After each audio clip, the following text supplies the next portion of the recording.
Assalamualaikum warahmatullahi wabarakatuh. Jumpa lagi di Suara UMKM Cangkal Bagawi. Siap. Alhamdulillah hari ini lagi-lagi kita kedatangan narasumber yang pasti akan menginspirasi anak-anak muda untuk berkecimpung di pergulatan ekonomi yang kita harus tangguh dan kuat dan kreatif modalnya. Siapa lagi kedatangan kita pada Suara UMKM kali ini tidak lain kita kenalkan namanya Mukhlis ya. Iya. Nah, Mukhlis ini dari mana nih? Dari kafe apa nih? Dari Cafe Sunday Festival.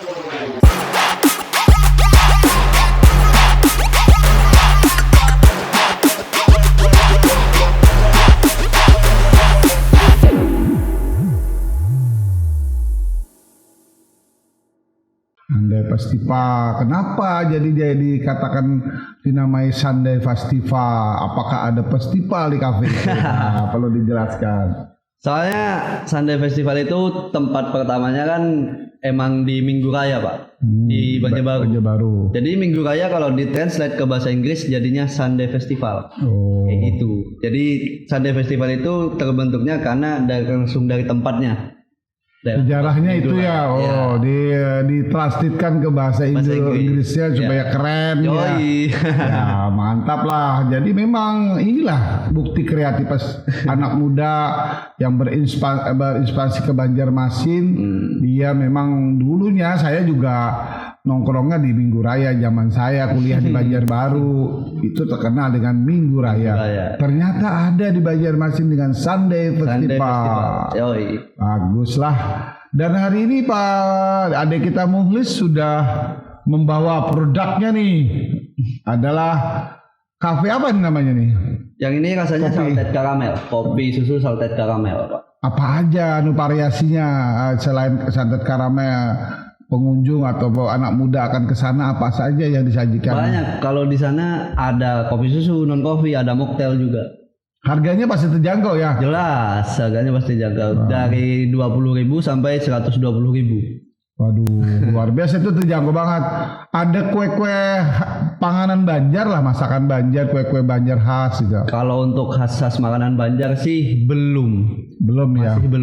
Masih belum. Karena saya lihat kafe festival ini nekat banget nih. Saya lihat ruko orang yang tidak terpakai dan tempatnya strategis di kawasan Waringin ini langsung di kontak. Ini berapa? Apa strategi dan sampai bisa berani melakukan membuka festival ini, kafe festival keberanian ini Pak Mukhlis ini kan orang kedua nih, kemudian yang pertamanya masih ada kesibukan mungkin survei tempat lagi ya. Lagi di Barabai. Oh di Barabai. Apa strategis memilih tempat ini dan berani melakukan kalau bahasanya itu kan tidak milik sendiri ya. Ya kenapa nih ya bisa dijelaskan? Karena posisi di sini emang strategis, Pak. Masuk kota ya langsung. Langsung pinggir jalan gede, jalan Ayani kan. Terus emang nggak jauh kayak dari gerbang Palnam gitu-gitu kan. Otomatis orang dari luar kota ataupun yang mau keluar kota kan pasti lewat sini. Kayak gitu. Jadi itu pilihannya ya. Kalau bisa disampaikan ke masyarakat, berapa kira-kira pengunjung setiap hari, bukanya jam berapa, berakhirnya jam berapa? Karena waktu zaman pandemi kan dibatasi. Ini sekarang udah tidak dibatasi, kayaknya udah bisa lakukan hitung-hitungan nggak berapa sih pengunjungnya setiap hari? Kalau untuk ngitungin pengunjung sih kami bukan terlalu fokus di pengunjungnya yang datang, Pak. Kami lebih fokus di penjualannya, kayak gitu. Stoknya habis terus ya tiap hari ya? Kalau untuk masalah stok sih kami kan gimana ya? Soalnya kalau untuk stok kami emang sebelum besok buka kami udah nyetok duluan gitu. Prepare gitu ya. Ya udah prepare duluan. Tidak kekosongan. Jadi kalau untuk stok kami sediain semua menu ada terus. Gitu ya. Kayak gitu ya. Artinya pengunjung jangan sampai kecewa bahwa ketika datang habis barangnya. Salted karamel barangnya habis kan nggak enak, Pak. Unggulannya salted karamel ya? Unggulannya kami ada 3 kalau untuk yang kopi susu. Gitu, apa aja tuh? Ada salted karamel, creamy brew, sama kopi susu original dari kami, Sunfest. Wah, berarti itulah jualannya Cafe Festival. Datanglah katanya Pak Mukhlis ya. Yoi, di Palima nih. Di Palima ya. Bukanya jam berapa, dari sampai jam berapa? Kalau bukanya Sunfest dari jam 9 pagi sampai jam 2 pagi. Kayak gitu. Nah, sekarang dalam perjalanannya sudah berapa bulan nih bukanya, dan apa kendala di lapangan hari ini? Masalah keamanan gimana? Wah, masalah keamanan aman banget sih, Pak. Kalau untuk di sini. Aman ya? Aman. Nah, itu tuh Kapoltabes yang baru bahwa Banjarmasin tuh aman. Aman, iya. Nah, makanya kafenya seringkali dicek-cek juga ya, dikontrol-kontrol. Dikontrol ya. Ya, kontrol. Oke. Saya lihat Pak Mukhlis, saya udah pernah datang ke sana dan sering nongkrong juga ya. Iya, karena dekatan nih antara podcast kita dengan kantor dengan podcast Sunday Festival. Yang paling unik di sana tempat duduknya ya, seperti kita duduk di kalau bahasa outdoor dan seperti dilihat festival benar, duduknya nongkrong ya. Ada tribun gitu. Ada terobosan baru gak, seperti ada musik live musik kayak akustik dari gitar gitu. Yang saya dengar kan hanya musik-musik dari speaker. Ya. Ada nggak rencana ke depan kalau udah rame ngundang teman-teman? Katanya Mukhlis lulusan Metro nih ya. Metro. Sekolah Metro ya. Maestro, Pak. Oh, Maestro. Oh iya, salah ucap deh, Maestro ya. Di mana tuh Maestro tuh, di sekolahnya di mana di SMK tempat? Maestro itu di Jalan Cempaka. Dulu jurusan apa di sana? Jurusan TKJ dulu. TKJ itu apa tuh? Teknik komunikasi jaringan. Pas aja nih dia gabung-gabung. Dia mencoba mengaplikasi teknik komunikasi ya. Nah, sekarang kalau yang namanya tenaga kerjanya berapa sudah Sunday Festival ini bisa direkrut dari mana aja? Apakah dari lulusan sekolah Maestro tadi yang ditarik teman-teman udah gabung? Oh enggak, kalau untuk karyawan di Sunday Festival emang diseleksi dulu, Pak. Diseleksi dulu, kami sortir dulu yang mana emang cocok ini segala macam, baru nggak ngaruh dari sekolah mana sih. Open aja ya. Ya, open aja. Nanti bentuknya Mukhlis berharap alumnus yang sana gabung juga ya ini ya. Yoi. Dan karena kalau yang bergabung bukan bergabung tenaga kerja, datang bahwa Mukhlis itu orang lulusan Maestro, ya kan? Iya, Pak. Rame-rame datang bahwa ini kebanggaan kami, itu yang diharapkan ya. Karena katanya yang namanya kafe itu andalan utamanya komunitas. Memang benar ya ada komunitasnya? Ada. Gimana? Tiap barista di Sunday Festival itu punya karakter masing-masing. Kayak gitu. Apa itu karakter tuh? Jadi kebetulan kalau kayak saya kan di luar Sunday Festival saya seorang rapper. Penyanyi hip hop kayak gitu, Pak. Oh iya. Kayak gitu. Jadi gitu. Komunitas hip hop gitu kadang ya ada sekali 1 minggu 3 kali ke Sunday Festival kayak gitu, ngumpul. Anak-anak muda gitu kan. Oh, berarti kreatif UMKM kreatif juga nih, Pak. Iya. Jadi bisa nggak di satu beat aja gimana? Apa yang tadi yang di komunitas apa tadi? Hip hop tadi apa ya? Mungkin ada apa angle untuk Sunday Festival hip hopnya apa tuh? Ada? Oh, belum ada, Pak. Belum ada. Kalau kita nih ada suara UMKM Cangkal Bagawi, kan? Kalau Sunday Festival hip hopnya apa yang ciri khas? Nah, itu kan ditunggu nih terobosan supaya anak-anak muda komunitasnya, oh ternyata ketika ada kunjungan dari bapak-bapak, dari kita ke orang-orang tua, oh bener-bener aja nih kumpulan-kumpulannya, betul ya? Sambil minum, sambil ceria-ceria dengan lagu-lagunya tadi ya. Satu tempat macam-macam orangnya tuh. Ada yang hip hop, ada yang anak-anak skena musik band-band rock kayak gitu-gitu ada. Oh, jadi situ. Nah, inilah yang menarik daripada Sunday Festival. Oh, ternyata nama Sunday Festival itu terus mengerucut menjadi sebuah komunitas ya lah. Dulu zaman saya yang namanya Minggu Raya tuh tempat kita nongkrong ngobrol-ngobrol di tengah malam tuh, ya kan, sampai subuh. Karena dulu terkenal ada pedagangnya yang namanya Acil Irus bari. Ulun ingat benar ketika kami di sekolah. Nah di sini ada nggak? Ya tadi saya mendorong, ada nggak ketika datang ke sini orang ingat Sande Festival tuh selain kafenya ada Angelnya apa gitu motonya? Kalau untuk Sunday Festival kami emang lebih menekankan untuk Sunday Festival Chillin and Space. Chillin and Space, apa itu artinya? Emang buat chillin kayak gitu Pak, buat santai, buat ngobrol sesuatu, bisa gak nutup kemungkinan ngopi di Sunday Festival, pulang-pulang dari Sunfest bikin podcast kayak gitu-gitu kan, kayak pulang dari Sunfest bikin ini, pulang dari Sunfest bikin ini, kayak gitu-gitu. Itu getuk tularnya seperti itu ya, bisa menular. Oke. Terus bicara tentang UMKM nih, bahwa Anda kan sudah tahu yang namanya UMKM itu sedang digalak-galakannya oleh pemerintah. Nah, ada nggak sentuhan pemerintah dalam hal ini terhadap kafe yang dikelola anak muda ini, khususnya Sunday Festival ini? Ada nggak sentuhan pemerintah? Misalnya dari apa-apanya, regulasinya gimana? Paling enggak kayak ini sih Pak, kayak pengecekan tiap jam 10 malam pas lagi PPM kemarin tuh, kayak pengecekan gimana-gimana kayak prokesnya gitu-gitu sih. Proses perizinannya gimana? Apakah ada kendala di lapangan? Misalnya kemarin bikin izin usaha nih sulit apa enggak? Adakah saran kepada pemerintah Kota Banjarmasin? Kalau untuk itu emang gimana ya? Sulit enggak sih kayak gitu sih. Nah itu yang nggak boleh ya, karena Anda kan menghidupkan ekonomi. Sulit-sulit ya. Tuh dengar tuh Pak Wali dan jajarannya bahwa dia ini mau berusaha tapi masih belum begitu berani menyampaikan apa sih sulit-sulit enggak tuh ya. Nah karena kita tidak boleh lagi yang namanya usaha proses izin itu kalaunya benar-benar bertanggungnya kenapa dipersusah ya? Ya benar. Ya jangan dipersusah lah, dipermudah aja kata-kata. Mudah lah ya. Benar. Ya baik ya. Tapi saya yakin Sunday Festival ini kalau ya sampahnya sudah dibuang sesuai dengan tempatnya ya. Sesuai tempat. Nah ini nih pendapatan lagi nih bagi retribusi sampah. Di mana dia buang. Nah terus saya lihat ada observasi juga di lapangan. Kita perlu nggak yang namanya lingkungan itu bersih dan sehat? Menurut Anda bagaimana nih Pak? Ya, perlulah Pak, jelas. Jadi benar-benar suasana bersih lingkungan tuh ada ya? Iya, emang harus bersih. Kayak gitu.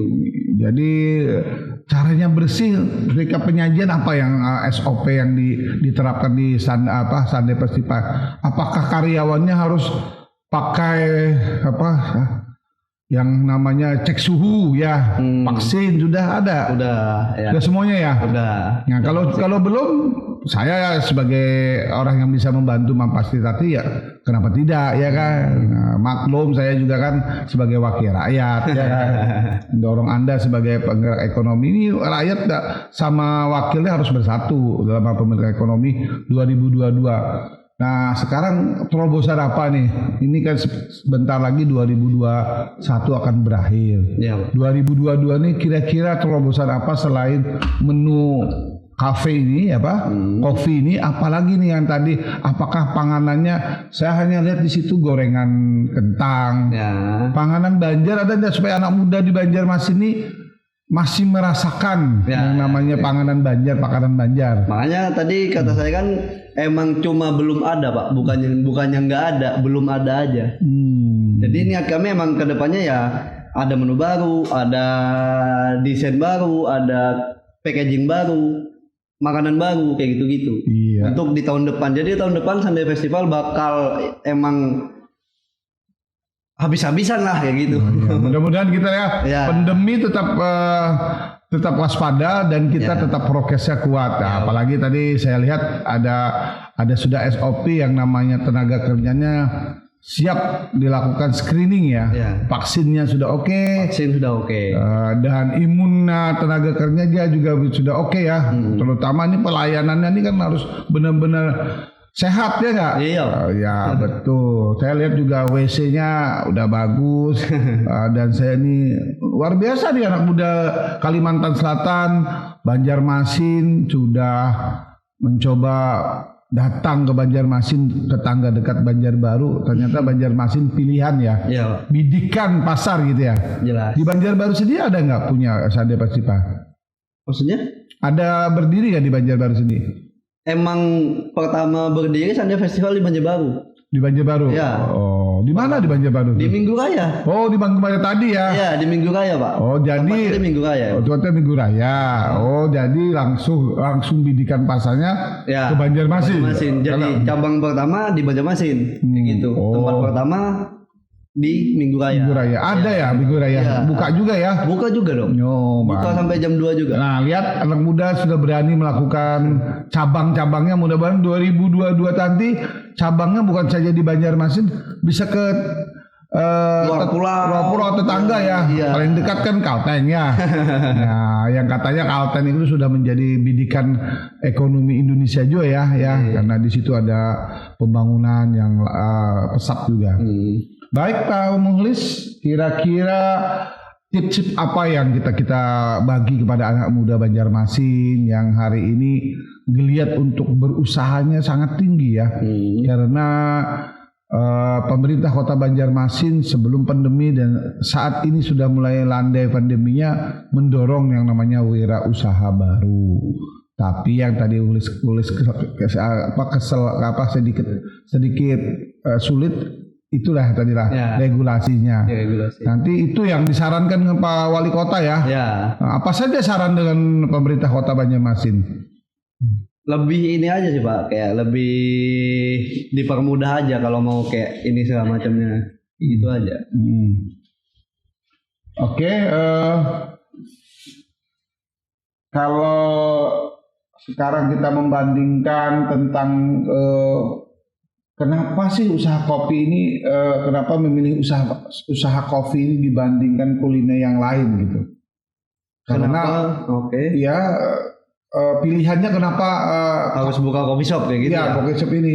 Karena kan ada kalau yang tadi konsep di Minggu Raya kan banyak tuh yang saya lihat panganan-panganannya ya, makanan-makanannya. Kenapa harus kopi di Banjarmasin? Apa alasannya? Karena kan anak-anak muda Banjarmasin itu emang lagi seneng ngopi Pak.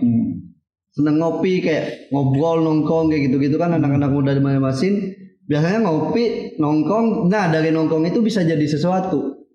Jadi kami tuh kayak lebih ke memfasilitasi mereka kayak makanya Sunday Festival Chillin and Space. Kayak gitu. Oh gitu ya. Ya. Jadi tadi saya juga tanya kenapa sih tempat di sini jadi pilihan selain katanya ini pintu masuknya Banjarmasin. Ada strategi lagi tidak di sini kan dilihat? Kenapa tempatnya di sini bukan di Kayu Tangi, bukan di Sultan Adam, bukan di tempat-tempat Jalan Setoyo? Kenapa langsung di gerbang kota? Apa alasan yang spesifik yang bisa? Yang paling spesifik itu satu. Cari tempatnya yang susah Pak. Itu yang paling spesifiknya itu. Sebenarnya kan kami emang awalnya emang maunya di tengah kota. Cuma emang di tengah kota kami belum nemu tempat yang menurut kami cocok. Dapatnya di sini, kami rundingkan ini segala macam, ya udah ngambil yang di sini kayak gitu. Karena mungkin terjangkau dari permodalan, strategis dari segi keluar dari Banjarmasin ya, karena stay-nya memang di Banjarbaru ya, ini ya produknya ya, produk aslinya ya. Oke. Tadi saya terus mengejar Pak Mukhlis ini stoknya tidak terbatas, selalu prefer, kami selalu ready. Kalau boleh tahu sekarang nih berapa gelas sehari ketika begitu buka kafenya Sunday Festival ini, berapa gelas yang berapa ini loh yang habis? Bisa dihitung nggak nih? Waduh. Boleh-boleh aja untuk memotivasi. Karena ada memotivasi. Kenapa jadi laris? Ya karena terjaga kesehatannya kan. Nah, soalnya kira-kira kalau untuk ngitung ini kayaknya sih kami nggak terlalu fokus di sini Pak. Soalnya kami kan di produk kami packagingnya ada yang pakai gelas, ada yang pakai botol. Kayak gitu. Jadi biasanya orang kalau rame-rame tuh kayak ada 10 orang beli yang bentuknya literan, kan kami ada yang ready 1 liter kayak gitu. Jadi langsung beli 1 liter kayak gitu ya. Ya kalau sih dipikir-pikir omset 1 bulan bisa terkejar kan ya sekitar 10 sampai 15 juta. kekejar sih. Alhamdulillah. Wah, luar biasa, ini menarik sekali untuk persoalan ekonomi, siap untuk menjadi pelopor ya, inspiring bagi anak-anak muda yang lain ya. Siap. Tapi dengan catatan pemerintahnya juga sinergi ya. Ya, kita harus kolaborasi. berkesinambungan. Ya, tentu berkesinambungan dan perlu kolaborasi tadi Ya. dengan pemerintah setempat untuk selalu memberikan yang terbaik untuk khususnya regulasi ya. Ya. Ada keluhan nggak ketika Anda ini dilihat laku keras, terkenal, tiba-tiba ujuk-ujuk ada yang namanya pajak, ada terpisah. Ada nggak? Ada usulan nggak bahwa jangan sampai dilihat dari hasil omsetnya, tapi ini kreativitasnya ada penghargaan gitu ya kan? Ya. Apa kira-kira menurut kamu? Apa ya? Ya kalau pajak kan ya udah kita anggap wajar kan Pak kalau untuk pajaknya kan. Cuma kalau kayak kreativitasnya Ya ada jangan 10% lah, 5% gitu ya. ya sih harusnya. Maunya seperti itu ya. Maunya kayak gitu soalnya ditambah PPKM kemarin kan harusnya adalah keringanan untuk kita yang UMKM nih kayak gitu Kak. Iya, itu yang akan nanti kita komunikasikan ya. Artinya ini pemulihan oke, tapi juga beban-beban kepada pelaku UMKM ini khususnya mereka ini sadar bahwa pajak itu untuk pembangunan, tapi janganlah terlalu dibebani langsung 10% ya kan? Ya standar aja lah 5%. Baik, ada tips untuk kawan-kawan yang anak-anak muda yang nanti bisa katakanlah katanya mau buka cabang lagi lah. Apa aja persyaratan buka cabang?